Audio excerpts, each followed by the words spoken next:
Une casquette, des roues flaquettes et un tartan écossais sur son casque, nul doute à avoir, c'est bien Jackie Stewart.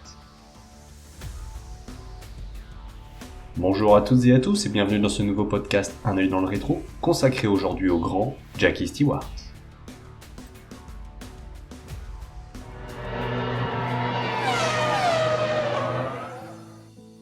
Comme beaucoup de jeunes hommes de l'époque, l'histoire de Jackie Stewart débute loin de la compétition automobile, du moins pour lui. Son frère Jimmy concourt dans plusieurs épreuves, mais de gros accidents obligent son père, propriétaire d'une concession Jaguar, à mettre une halte pour préserver la santé de ses fils. C'est donc carabine en main que l'Écossais se fait d'abord remarquer, passant tout proche d'une qualification pour les Jeux Olympiques de 1960. Dans le même temps, alors qu'il délaisse l'école à cause de sa dyslexie, le jeune Stewart travaille pour le compte du garage familial.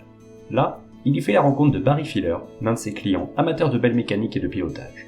Rapidement, les deux hommes s'entendent et lors de ses sorties sur circuit, Jackie devient mécanicien officiel. Mieux encore, Barry lui propose de prendre le volant de certaines de ses machines, notamment à Oulton Park, théâtre de l'une de ses premières victoires. Ce jour-là, un certain Ken Tyrrell était aux abords de la piste anglaise. Fasciné par son coup de volant, Oncle Ken n'hésite pas une seule seconde à l'approcher, quitte à rapidement l'engager en Formule 3 avant que la concurrence ne le repère. Tout de suite à l'aise en monoplace, il monopolise des premiers rangs, empochant pas moins de 7 succès en 10 meetings dans le championnat anglais et pas moins de 3 dans l'Hexagone. Ses prestations sont si impressionnantes que le débutant est assailli de toutes parts pour rouler en catégorie reine alors qu'il n'a débuté la monoplace que depuis quelques mois. Lotus parvient à lui mettre la main dessus pour le faire plonger dans le grand bain de la Formule 2, tout en lui proposant quelques essais, notamment sur la fabuleuse Lotus 33 de son compatriote, Jim Clark. Si les résultats sont encourageants, Jackie ne veut pas sauter les étapes et refuse plusieurs contrats de Formule 1 pour 1964 afin de parfaire son expérience. Aussi à l'aise derrière le volant de petits bolides que de grosses Ferrari ou Jaguar en endurance, l'Écossais devient, en quelques semaines, la future révélation d'un sport déjà sous l'emprise de l'hégémonie anglaise. Rien d'étonnant à ce qu'à la fin de cette folle année 1964, une première tentative hors championnat lui soit proposée.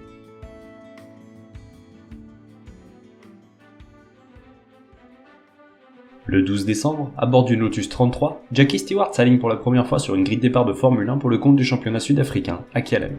Si c'est l'abandon qu'il guette pour cette première sortie, le ton est donné. L'Écossais débarque donc dès 1965 dans le très relevé championnat du monde de Formule 1 chez BRM. Associé à Graham Hill, le jeune prodige n'a qu'une idée en tête, briller dès ses débuts. Son franc-parler, qui deviendra iconique au fil du temps, en étonne certains pas toujours habitués à ses prises de parole dans ce monde de gentlemen respectés. D'emblée, sa pointe de vitesse se remarque et sur le tracé d'East London, il accroche son premier point officiel. Quelques mois plus tard, il s'affirme davantage en remportant la deuxième place de la Race of Champions et la victoire au BRDC International Trophy, la plus célèbre épreuve hors championnat de Formule 1. Très vite, sa notoriété grimpe en flèche, les performances aussi. Troisième au Grand Prix de Monaco, deuxième sous le crachin de Spa-Francorchamps et deuxième à Clermont-Ferrand, rien ne semble l'arrêter, à part peut-être le grand Jim Clark et sa tournée triomphale. Après 4 rendez-vous, il pointe en troisième place au classement général, à égalité de points avec son illustre équipier, Hill. Cinquième chez les siens, il regoute aux joies du podium avec la deuxième place derrière l'autre Écossais à Zandvoort, avant de connaître son premier abandon sur le terrifiant Nürburgring. La couronne est déjà empochée par le pilote Lotus, mais pour une première saison et avec le peu de kilométrage sous le pied, Stewart s'en sort drôlement bien. Il raflera même la mise à Monza pour son 8e départ en catégorie.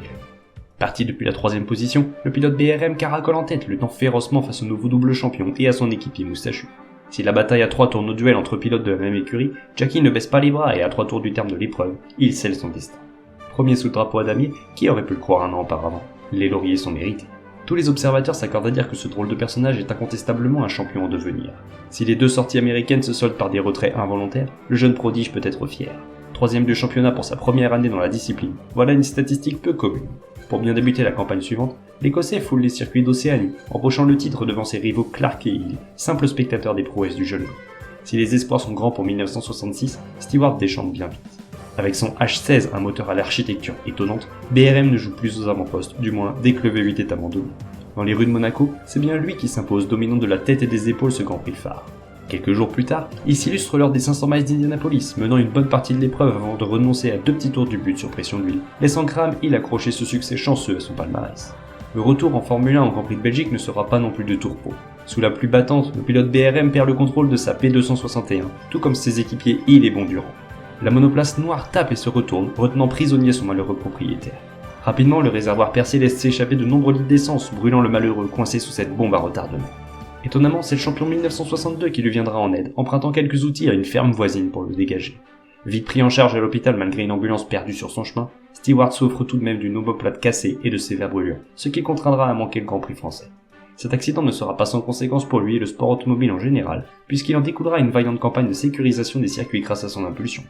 De retour à la compétition pour son rendez-vous à domicile, il ne connaîtra pas la même réussite qu'en 1965, la faute à une nouvelle monture trop peu fiable et performante pour jouer les premiers rôles. Ses succès lors des 12 heures de Surfer Paradise sur une Ferrari 250 LM et à Fuji pour la seule manche hors championnat de l'USAC resteront sans suite. L'année est à oublier, mais 1967 ne sera guère plus réjouissante. Le H16 se révèle être fragile comme du verre. Le drapeau Adamien ne lui sera visible qu'à 2 reprises, une fois en Belgique avec la 2e place et une autre en France, un rang plus bas. Malgré quelques petits succès en voiture de sport, en Formule Tasman ou en Formule 2 pour le compte de Tyrrell, Stewart ne peut jouer les titres mondiaux. Seule consolation pour lui, la présence d'un camion médical sur tous les circuits. L'évolution de la sécurité n'est certes pas flagrante, mais touche par touche, l'Écossais appose sa main sur la Formule 1.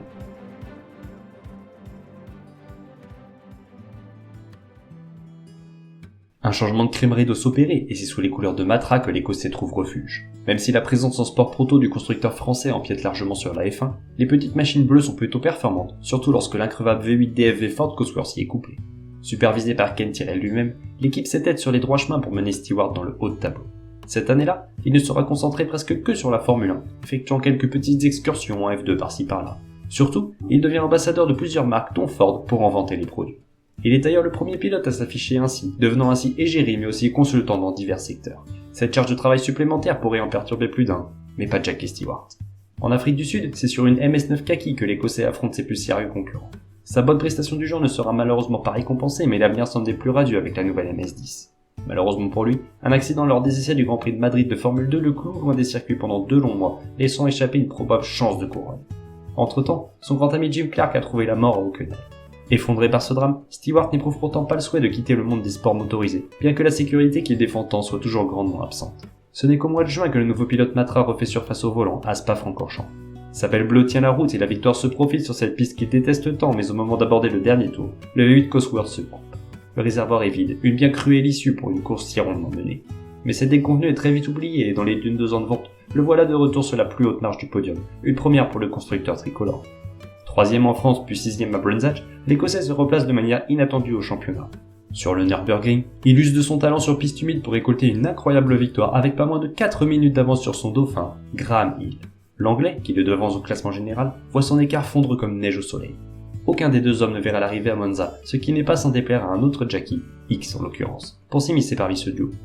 Au Canada, sur le nouveau tracé de Mont-Tremblant, une suspension défaillante lui fait perdre 7 tours, mais sous l'impulsion de Ken Tyrrell, les mécaniciens renvoient la monoplace bleue en piste, permettant à leur pilote d'arracher le point de la 6e place. En s'imposant à Watkins Glen, Stewart ne pointe plus qu'à 3 petits points de Hill avant la dernière manche au Mexique. Les 2 hommes se livrent un âpre duel lorsque peu après la mi-course, la mécanique ne vienne sceller son sort.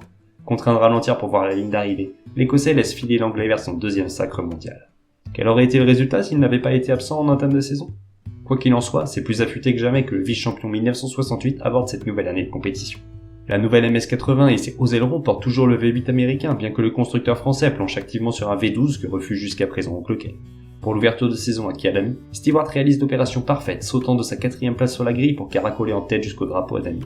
Cette victoire en appellera bien d'autres cette année-là, à commencer en Espagne sur le redouté circuit de Montjuic. Si le pilote Matra s'affiche sur la plus haute marche du podium, la réjouissance n'est pas au rendez-vous.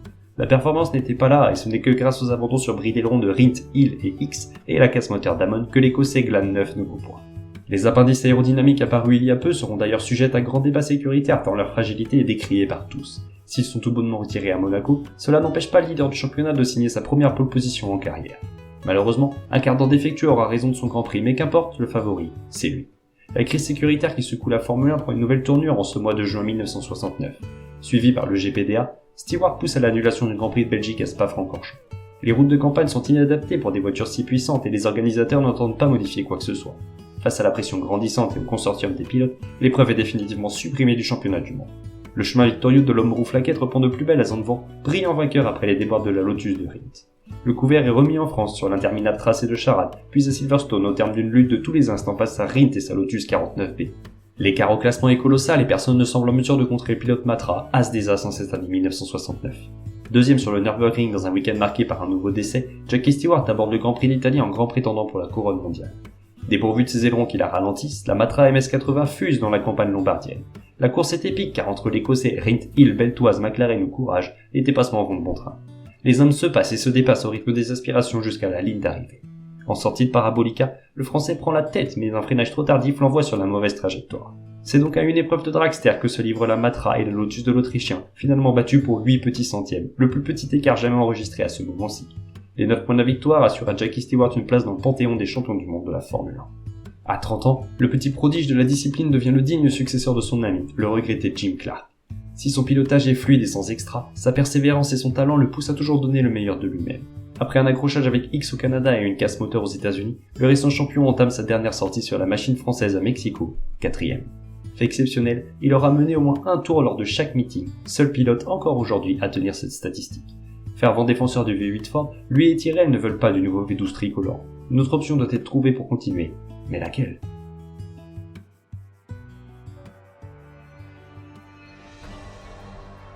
Sans réelles options, le clan des deux hommes se range derrière la nouvelle venue, March. Si les premiers essais ne sont pas probants, la surprise est de taille lorsque le champion sortant sécurise la pole position d'entrée de jeu à Kyalami. Si la victoire lui échappe le lendemain au profit de Brabham, Stewart prend la 3ème place finale. La monoplace ne lui convient pas vraiment, mais pour autant, cela ne lui empêche pas de remporter la Race of Champions à Brands Hatch, puis le Grand Prix d'Espagne pour la 2ème sortie officielle de sa machine. Certes, le triomphe est sien, mais un nouvel incident grave remet en marche ses revendications pour une sécurité améliorée. Elles seront à nouveau mises sur la table à Spa-Francorchamps où, après un problème moteur à Monaco et le décès brutal de McLaren à Goodwood, l'Écossais réexprime son mécontentement face au retour de l'épreuve belge au calendrier. Malgré une nouvelle pole, il renonce une seconde fois de rang sur problème moteur avant de retrouver le chemin du podium à Zandvoort, pourtant très touché par la mort de son ami Courage. Bien parti pour doubler la mise, Stewart admet que rester en lutte pour le championnat risque d'être compliqué dans une machine évoluant que très peu. Enfin, ce que l'Écossais attend, c'est l'arrivée officielle d'une nouvelle machine d'ici la fin de la saison. D'ici là, le champion 1969 ronge son frein, enchaînant les abandons. Puis, à Monza, nouveau coup dur. Jochen Rindt se tue lors des essais libres. Comprenant rapidement la situation sur place, Jackie se rend immédiatement au chevet de la femme du défunt, à qui il apprend la terrible nouvelle. La course ne s'arrête pas pour autant, mais le cœur n'y est pas, même avec la 2ème place. Cette dernière sortie européenne représente également la fin pour l'épopée March, remplacée par la Tyrrell 001 en Amérique du Nord. Cette nouvelle monoplace, conçue autour de l'Écossais, se révèle très vite comme l'arme absolue. Premier Grand Prix et première pole position. Ken Tyrrell est aux anges, même si la fiabilité fait encore défaut, ses défauts de jeunesse devraient être gommés d'ici 1971. En 3 rendez-vous, Stewart ne verra pas l'arrivée, mais au moins est-il fixé sur le potentiel de sa machine bleue. Cela se confirme avec la pole position à Kyalami et la 2ème place au drapeau à David, uniquement devancé par un étonnant Mario Andretti. Associé à François Sever depuis l'année passée, l'Écossais sait que toutes les cartes sont entre ses mains et que le favori, c'est lui.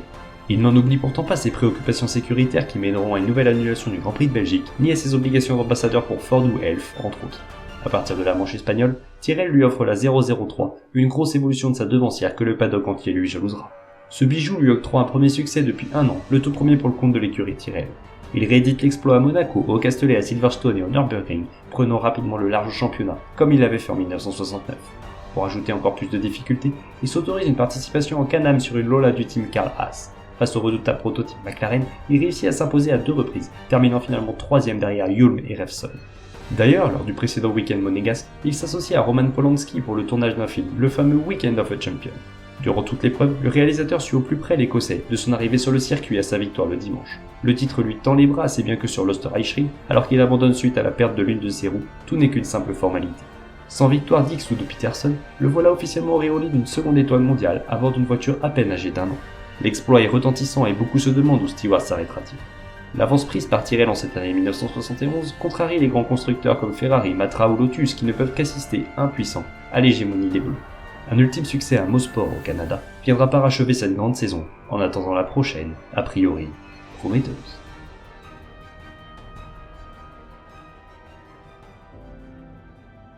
Et tout démarre sur les chapeaux de roue. Devant un public argentin entièrement dévoué à Reutemann, il caracole en tête du début à la fin, démontrant la supériorité de sa machine, pourtant âgée d'1 an désormais. L'histoire pouvait se répéter avec Kyalami, mais sa boîte de vitesse ne tiendra pas la distance. Même sanction en Espagne où une casse de suspension l'envoie directement dans le décor. La chance du champion serait-elle passée ? En tout cas, le début de saison est délicat et rien ne va en s'arrangeant. Victime d'un moteur poussif à Monaco, il est contraint de déclarer forfait en Belgique à cause d'un ulcère, a priori provoqué par le stress de tous ses voyages. Il faut dire qu'avec 186 voyages au-dessus de l'Atlantique sur la seule année 1971, le corps fatigue plus que de raison. Le double champion écossais prend donc la sage décision de rester à quai pour revenir encore plus fort. Malgré une guérison rapide, les nouvelles ne sont pas les plus rassurantes. Juste avant le Grand Prix de France, son ami Bonnier se tue lors des 24 heures du Mans. Ce nouveau décès commence à sérieusement faire réfléchir l'Écossais sur ses réelles intentions de continuer à piloter avec une telle notion de risque. Si les rails en acier deviennent légion sur la grande majorité des tracés, les voitures restent fragiles et un choc avec un mauvais angle peut tout de suite tourner au drame. Pour son grand retour au Grand Prix de France pour une dernière dans sa charade, Stewart jouit de ses pneus renforcés pour aisément gagner, là où bon nombre de ses concurrents crèvent à tour de rôle à cause des petites pierres volcaniques disséminées tout autour du tracé. S'il se replace au championnat, l'écart de 13 points qui le sépare de Fittipaldi commence à peser lourd dans la balance. Il n'ira d'ailleurs pas en diminuant après la manche anglaise à Brunswick, malgré une belle résistance sur le Brésilien, finalement trop rapide sur sa Lotus noir et or. Une lutte qui tournera dans le mauvais sens sur le Nürburgring alors que le podium était scellé. Dans le dernier tour, l'Écossais trouve enfin l'ouverture sur la Ferrari de Regazzoni, mais le Suisse ne baisse pas sa cadence et tente de reprendre sa position. Hélas, les deux monoplaces se touchent. La Tyrrell 003 est projetée dans les barrières. L'abandon est inévitable, les points perdus, colossaux. L'Autriche n'apportera rien de bon non plus, et ce malgré l'arrivée de la nouvelle 005, déjà testée en essai auparavant mais sans réel succès. Pourtant, c'est bien le champion sortant qui chipe le leadership à Fittipaldi à l'abaissement du drapeau autrichien, avant de prendre ses distances avec le reste du peloton. Mais petit à petit, sa monoplace bleue perd du terrain encore et encore, laissant passer à tour de rôle le Brésilien, Hulme, Revson, Haywood, Hamon, Ganley et Peterson. Ces derniers espoirs de triplé de la mise sont quasiment envolés, sauf si la voie du succès est retrouvée en Italie et lors de la tournée américaine. À la demande du contingent des pilotes, le circuit de Monza est modifié. 2 chicanes sont implantées pour réduire les vitesses folles des monoplaces et les courses à l'aspiration. Si Stewart voulait lutter pour la gagne, c'est encore râpé. Dès le départ, son embrayage rend l'âme. Fort heureusement pour lui, toute la meute de fous furieux parvient à éviter sa Tyrrell immobilisée. À l'issue de ce dernier Grand Prix européen, son rival Emerson Fittipaldi glane le titre mondial, une formalité tant la Lotus 72D a dominé la saison. La 005 développée par le tandem Tyrrell-Gardner ne fait pas encore l'unanimité, mais les évolutions semblent être dans le bon sens. Il ne reste plus qu'à concrétiser et espérer que la mécanique tienne le coup. L'ère américain sera d'ailleurs plus propice aux bonnes occasions car à Mosport et Watkins Glen, l'Écossais remporte tout. Ce retour en forme inattendu confirme les derniers progrès de sa monture. La guerre qui l'oppose à Lotus et Fittipaldi en 1973 devrait être palpitante jusqu'au dernier instant, d'autant qu'une nouvelle machine encore plus performante est déjà en préparation dans les ateliers d'Oncle Ken. Avec ce titre de vice-champion, Jackie Stewart se rappelle au bon souvenir de tous. Son talent, sa capacité d'analyse et sa douceur au volant ne sont que des bons ingrédients qui ne peuvent que le propulser toujours plus haut, vers les sommets.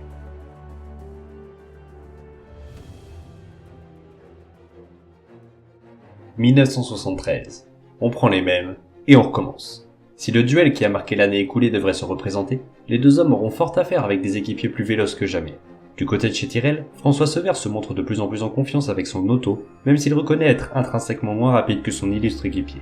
Pourtant, à l'arrivée du Grand Prix d'Argentine, c'est bien le Frenchie qui termine devant l'Écossais, tous deux derrière l'intouchable Lotus de Fittipaldi.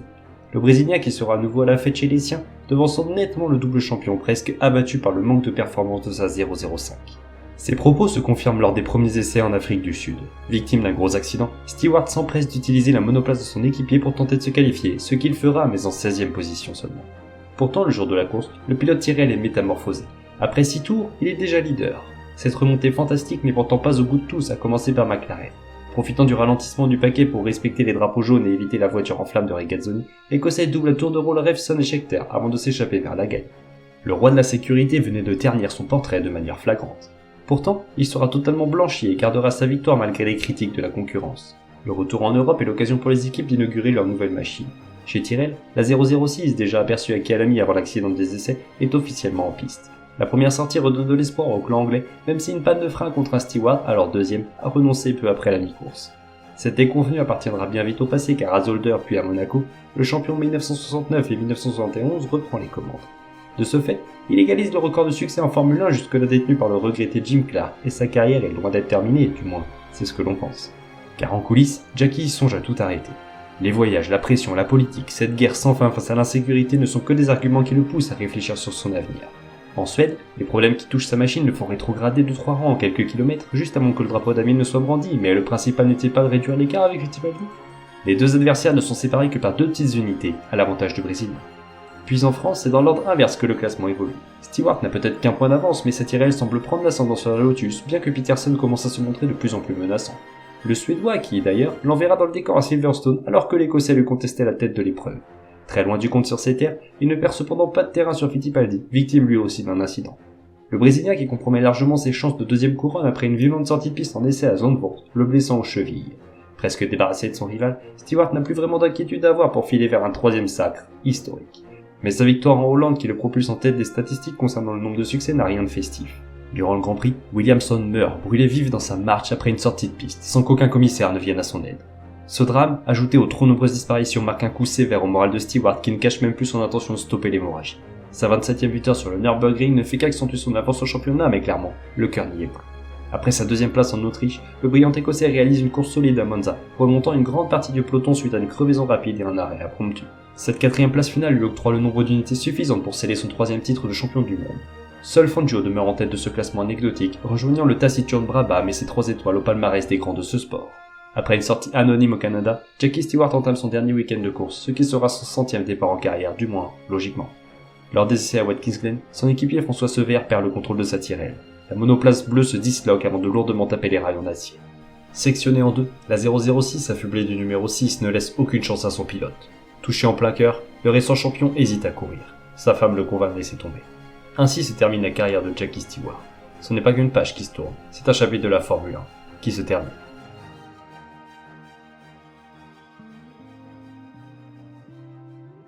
Une fois le casque rangé, Jackie Stewart se dirige vers le journalisme, commentant quelques courses pour la télévision tout en poursuivant ses rôles d'ambassadeur tout autour du monde. Il fera un retour remarqué en 1997 avec son écurie éponyme, créée avec son fils Paul et Barford. Malgré un podium inespéré à Monaco, les voitures blanches seront bien mauvaises et peu fiables. En 1999, pour la dernière année de l'équipe anglaise, Herbert parvient à remporter le Grand Prix d'Europe au Nürburgring, seul succès pour Stewart en tant que patron d'écurie. Barrichello complète ce podium 3e pour le plus grand bonheur de l'Anglais. Malgré la disparition de son team, Jackie Stewart reste un symbole de la discipline, souvent présent dans les paddocks lors d'événements de sponsoring. Celui qui avait initié le boulot de pilote-vendeur n'a fait qu'entrer la Formule 1 dans une nouvelle ère économique et sociale. Mais son plus gros combat reste bien sûr celui de la sécurité. Les accidents mortels ont considérablement baissé quelles que soient les catégories et les circuits. Sans son militarisme, son franc-parler, son acharnement, qui sait ce que seraient devenus les sports mécaniques aujourd'hui? L'homme aux rouflaquettes n'aura pas seulement triomphé à 3 reprises, il aura, à jamais, changé l'histoire.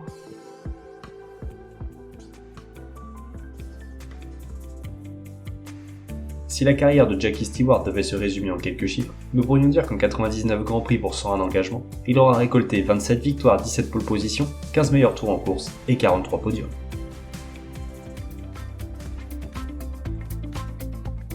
Pour en savoir davantage sur toute l'histoire de la Formule 1, rendez-vous sur le site internet Un œil dans le rétro 1.wixsite.com/un œil dans le rétro, sur les pages Facebook et Instagram, et quant à moi je vous dis à très vite pour un nouveau coup d'œil dans le rétro.